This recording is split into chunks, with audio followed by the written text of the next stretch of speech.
আসসালামু আলাইকুম। সবাইকে স্বাগত জানাচ্ছি Eid special chicken biryani recipe দেখার জন্য।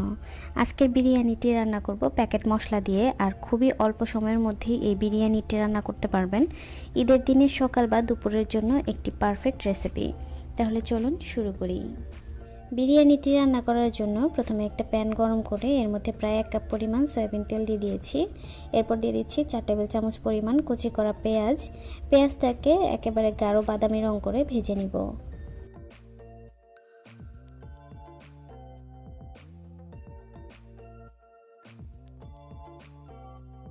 পেঁয়াজটা ভাজা হয়ে গিয়েছে, এর মধ্যে রসুন বাটা দিয়ে দিচ্ছি 2 টেবিল চামচ, আদা বাটা 2 টেবিল চামচ, চিলি সস দিয়ে দিচ্ছি 1 টেবিল চামচ, আর টমেটো সস দিয়ে দিচ্ছি 1 টেবিল চামচ। বাদাম বাটা দিয়ে দিচ্ছি এখানে 1.5 টেবিল চামচ। এখানে আমি কাজু বাদাম বাটা ব্যবহার করেছি, আপনারা যে কোনো ধরনের বাদাম বাটাই ব্যবহার করতে পারেন। সবগুলো মশলা তেলের মধ্যে আমি এভাবে একটু নেড়ে মিশিয়ে নিচ্ছি। এরপর দিয়ে দিচ্ছি বিরিয়ানি প্যাকেট মশলা থেকে প্রায় 3 টেবিল চামচের মতো। এখন মশলাটাকেও মিশিয়ে নিচ্ছি।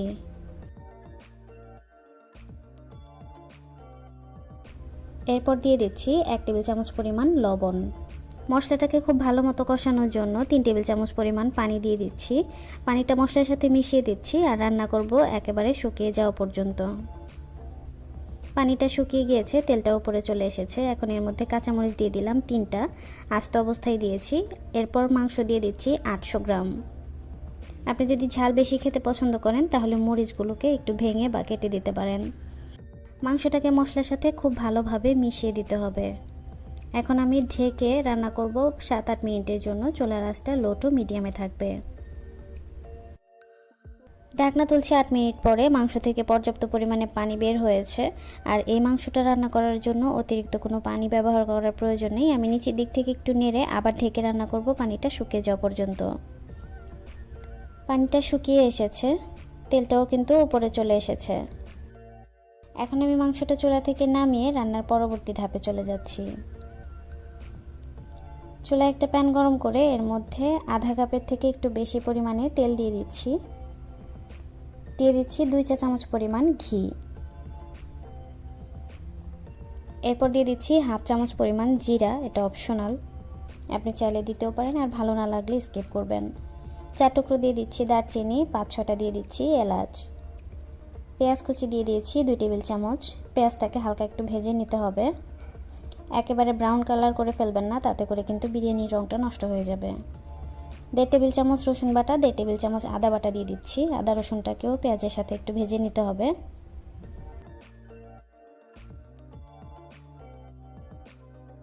আদা রসুনটা খুব ভালো মতো ভাজা হয়ে গিয়েছে। এখন এর মধ্যে আমি 400 গ্রাম পরিমাণ চিনি গুঁড়া চাল দিয়ে দিচ্ছি। আমি 15 মিনিট আগে চালটাকে ধুয়ে রেখেছিলাম। এখানে যে কোনো ধরনের সুগন্ধি পোলাওয়ের চাল ব্যবহার করতে পারেন। চালটাকে এই আদা রসুনের সাথে বেশ খানিকক্ষণ সময় নিয়ে ভেজে নিতে হবে। চাল যত সুন্দর মতো ভাজা হবে, পোলাও বা বিরিয়ানি অথবা খিচুড়িও যদি রান্না করেন তাহলে কিন্তু ঝরঝরে হবে। এরপর দিয়ে দিচ্ছি 1 চা চামচ পরিমাণ লবণ। কিশমিশ দিয়ে দিচ্ছি 4 টেবিল চামচ, আর চালের দ্বিগুণ আমি পানি দিয়ে দিচ্ছি। আর এখান থেকে কিছুটা পানি আমি আগে তুলে রেখেছিলাম, সেই পানিতে 3 টেবিল চামচ পরিমাণ পাউডার দুধ গুলে নিয়েছি, সেটা এখন দিয়ে দিচ্ছি।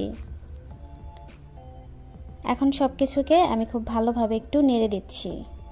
আজকের বিরিয়ানিটা রান্না করার জন্য আমি 800 গ্রাম মুরগির মাংস ব্যবহার করেছি, হাড় এবং সলিড মাংস সহ, আর 400 গ্রাম পরিমাণ আমি চাল ব্যবহার করেছি। আপনারা খেয়াল রাখবেন কোনোভাবে কিন্তু চালের থেকে মাংসটা যেন কম না হয়।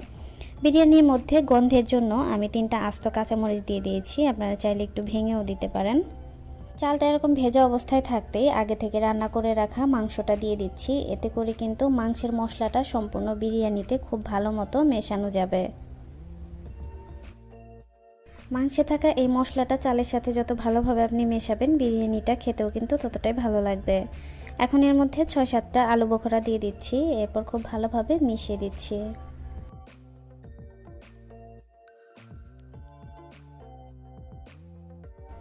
এখন আমি ঢেকে রান্না করব প্রায় 7-8 মিনিটের জন্য, আর চুলার আঁচটা থাকবে একেবারে লোতে। 10 মিনিট পর ঢাকনা তুলছি। বিরিয়ানিটি এখন আমি উপর নিচ করে উল্টে দিব। একটু ভালোভাবে লক্ষ্য করলে বুঝতে পারবেন নিচের চালগুলো যেন উপরে চলে আসে আর উপরের চালগুলো যেন নিচে চলে যায়। এভাবে একটু উপর নিচ করে উল্টে দিতে হবে, এতে করে কিন্তু সম্পূর্ণ বিরিয়ানিটি রান্না হয়ে যাবে। এখন উপর দিয়ে 1.5 চা চামচ পরিমাণ কেওড়া জল দিয়ে দিচ্ছি, আর 1 চা চামচ দিয়ে দিচ্ছি ঘি। এখন ঢেকে রান্না করব আরও 8 থেকে 10 মিনিটের জন্য। 8 মিনিট পরে আমি ঢাকনা তুলছি। বিরিয়ানিটা এখন আমি ওপর নিচ করে আরও একবার উল্টে দিব।